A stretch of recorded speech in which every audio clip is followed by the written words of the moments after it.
Hi, I'm Lucy James, and I listen to the One Up Gaming podcast. Hello, Andy. This is Colin. I won't be able to get in tonight. I'm sweating like a pig. I'm sweating like a pig. I'm sweating like a pig. I'm sweating like a pig. I'm sweating like a... Prologue. Somewhere in Virginia. 2:13 a.m. The rain whispered against the windows of the black SUV as it wound its way through forgotten back roads deep in the Shenandoah. Its headlights sliced through sheets of rain, revealing flashes of gnarled trees and flooded ditches. A fog hung low like a gauze veil over the landscape, muffling everything. Inside the vehicle, Dr. Evelyn Carr clutched a weathered manila envelope against her chest. Her knuckles were white, her eyes darting to the shadows beyond the glass. The documents inside that envelope were real. She'd seen the originals with her own eyes. Stamped, signed, witnessed. Names she thought were untouchable. Dates she remembered vividly. Operations she had once dismissed as lunatic fringe conspiracies. M.K. Naomi, Artichoke, Midnight Clarity, Suboral Suggestion Protocols, Project Aegis. "They'll kill me for this," she whispered. The man beside her, tall and lean, kept his gaze on the dark road ahead. His name was Eric, or at least that was the name he'd given her. Military cut, scar along the jawline, but his eyes were too calm, too practiced. Not a soldier, something else. His voice was like gravel smoothed by rain. "You already crossed the line, Doctor. Now you either finish this or you disappear forever." She glanced at him. "What does that mean?" He didn't answer. Behind them, the sky pulsed faintly with the blue hue of a drone's passive scanner. Evelyn saw it reflected in the side mirror. Then, a second light, closer. Headlights. Far back but gaining. Her breath caught. "They found us!" Eric cursed, hands tightening on the wheel. He floored the accelerator and the SUV lurched forward with a growl. "They always find us." Evelyn turned back to the envelope. Her mind reeled. Project Aegis. A multi-tiered initiative hidden beneath layers of shell companies and black-budget sub-projects.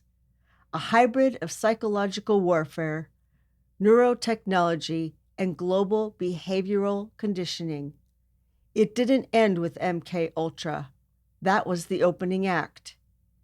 Aegis had evolved, integrated with DARPA contracts, tied into consumer tech companies, voice assistants, neuro-linguistic algorithms hidden in apps. She had found proof, handwritten memos, psychological trial logs, audio files. There was even a video of a test subject, wide-eyed, mumbling phrases fed to him through sub-audible frequencies. He didn't know why he was saying them. He cried, blood dripped from his nose, and then he smiled. They called it echo mirroring. The SUV swerved sharply around a bend. The tires shrieked. Evelyn's body slammed into the door. The headlights behind them didn't waver. Whoever was following knew the roads just as well. "Shortcut through the hollow," Eric said. "Hold on." Evelyn shut her eyes. In her head, she saw the map of the labs, the bunkers, the facility in Colorado buried beneath a false mining town, and the one in Greenland, a repurposed Cold War station now used for something far darker. She remembered the data logs, behavioral modifications, sleep pattern influence, remote trauma inducement. And then came the final layer, Echelon X. Encrypted references hinted at something even higher than Aegis, a shadow council, names redacted, command lines that led nowhere. The only name she found, repeated in multiple documents like a ghost signature, was Voss. The SUV jolted as they hit a patch of loose gravel. A flash of light, then another.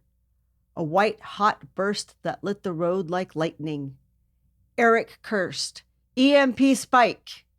The dashboard lights died. The engine stuttered. A faint whine, and then silence. The SUV veered uncontrollably. Metal screamed as it slammed into a tree.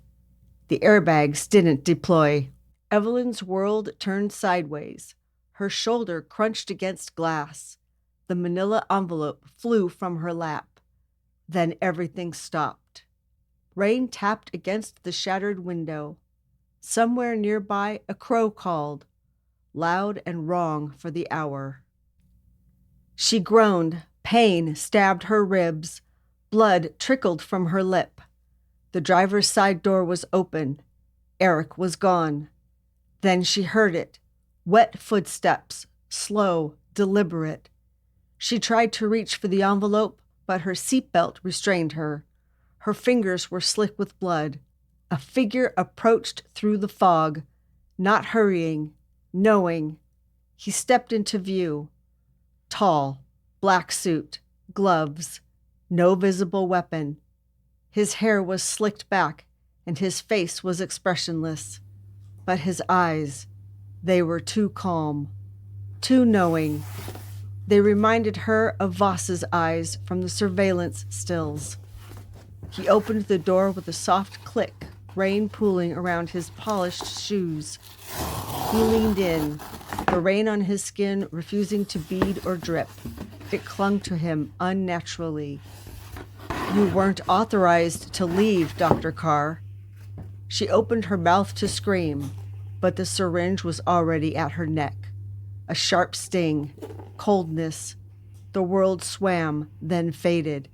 Darkness. Unknown location, time unknown. When she awoke, the lights were too bright, fluorescent, buzzing faintly. She was lying on a metal table, straps across her arms and legs, something cold at the base of her skull.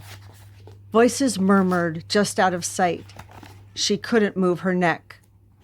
A face appeared above her, a woman this time, late 40s, lab coat, blonde hair pulled into a severe bun. "You were never supposed to see this part, Evelyn." She tried to speak, but her tongue wouldn't obey. "We warned you," the woman continued. "We let you play your game. We watched you share files, meet your little rebel friends. We even let you leak Aegis Phase 1 to see where it would spread. But now you're ours again." Evelyn tried to scream, but her breath caught in her throat. Tears ran down her cheeks. The woman stepped back. "Begin neural reformat." The pain exploded behind her eyes, white hot, like fire and ice colliding in her skull. The lights dimmed. Then she heard the phrase, low, rhythmic, repeated like a lullaby fed through static. "A clean mind is a loyal mind. A clean mind is a loyal mind." Over and over, until she forgot why she was crying.